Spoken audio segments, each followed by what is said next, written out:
Hey friends, welcome to another Monday Musing. Today's topic is a game brought to us by Archer's Friend, who asks, should the DM impose conditions upon the players?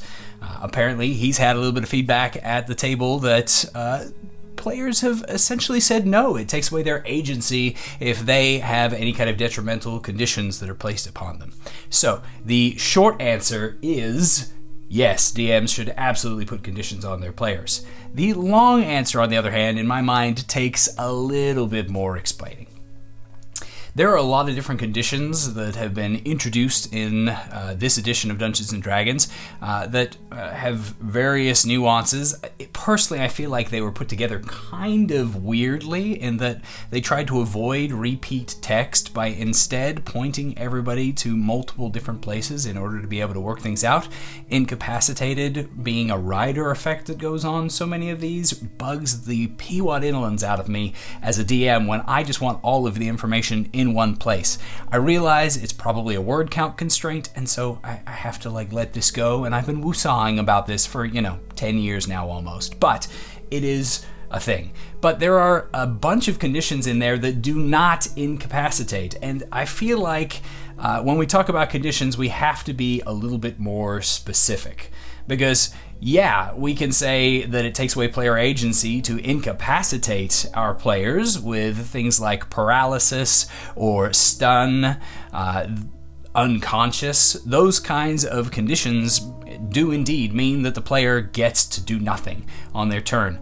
And from a play style sort of approach, I feel like that's not the greatest option for us to enhance the fun at our table. While it's true that when you cast a hold person on a player and they get paralyzed, they are very, very aware of every attack that's coming at their way with that automatic critical on the advantaged attacks in melee. They're pretty tense, right? So tension is high, but as has been pointed out to Archer's Friend, agency at that point is pretty much non-existent. You're just a slave to what the DM is going to do, and you're a slave to how the dice are going to shake out. Now, should DMs never, ever impose those kinds of conditions upon their players? No, that's just nonsense. There are going to be times where it is the right thing to do to put that out there. But should we be doing that to our players frequently? No. No, we really shouldn't. And are there probably some of our players who can handle us doing this to them more often than others? Yeah, there are. One of the things that I'm really excited about in the D&D 1 that's coming up is that they're going to have a condition, Dazed, that is like Stun Light, that takes away some options and restricts characters without actually completely stopping them from being able to act. Personally, I feel like that condition is what stunned should be, and it would increase the tension level at all of our tables if we just completely dropped stunned and threw in dazed. Monks wouldn't need to be rebalanced. We wouldn't have any problems with a bunch of different spells and special abilities that apply stun effects, which is one of the least resisted conditions in the game. And it would basically balance it out to where they were allowed to do something but had massive negative penalties. Other examples of those kinds of things are Poisoned, which gives disadvantage on attack rolls and ability checks, Fear, which prevents people from moving in certain directions and gives disadvantage on attack rolls as long as they're within sight of the source of their fear. These kinds of things add nuance and excitement to the table by limiting player options, whereas things like Stunned and Paralyzed remove player options. And something that's kind of hard for us to remember as DMs sometimes is that while, yes, it's fair that we get to impose upon the players the same thing that they get to impose upon us, if we're running a battle with, say, 6 monsters versus, say, 6 players, and those players paralyze 3 of my monsters, and in turn, I paralyze 1 of those players. Does that seem like it's a fair trade around? If anything, from the numbers, it seems like the players are getting the good end of this and I'm missing out as the DM. But in actuality, what has happened is I have lost 50% of my agency with my monsters at the table, and one player has lost 100% of their agency at the table. And so we have to use that very sparingly and with calculated choice and precision. Because if we just use it willy-nilly whenever it makes sense and like lay it on thick, we are going to end up really alienating our players, because for them, that feeling of complete helplessness is not fun. And it's only going to be fun if it has opportunity for other tension around, for the players to come together, and for this tension to highlight a dramatic or important moment in the story. Whereas if every time they walk into a fight with a bunch of low-level acolytes or cultists, there's constant commands to make them grovel on the ground and do nothing for a round while the rest of the cultists beat on them, we're going to have some seriously frustrated players, even though that is 100% the correct optimal move. What we need to do is design our monsters so that the correct optimal move is not to do that.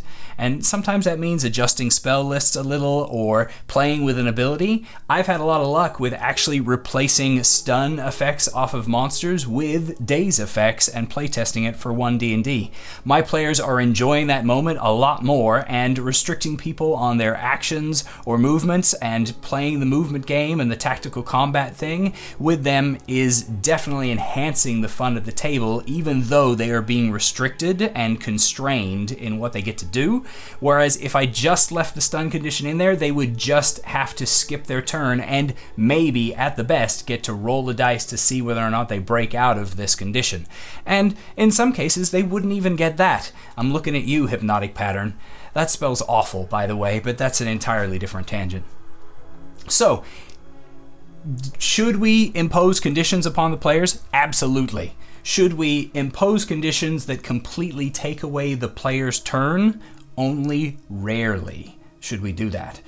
We can impose frightened and poisoned all day long, prone every round, but we need to make sure that we're careful when we're using something that has the incapacitated rider, because taking away every option sucks. And any of you DMs who's ever brought out the solo boss monster and had all your legendary resistances popped down and then be stun locked by the monk until the end of the fight, you know how bad it feels. So if it feels that bad to you and you don't have any investment in your creation there except for the amount of time you put into that one specific encounter out of hundreds or maybe even thousands, then consider how much more that sucks for the player who has this one character that they have sunk hours upon hours of love and attention into and enjoyed over all this period of time, right? They are getting a much harder hit than you are. So treat that with a little bit of kindness and hold those conditions back for the times when they really need to be sunk home, the power level of the opponents around,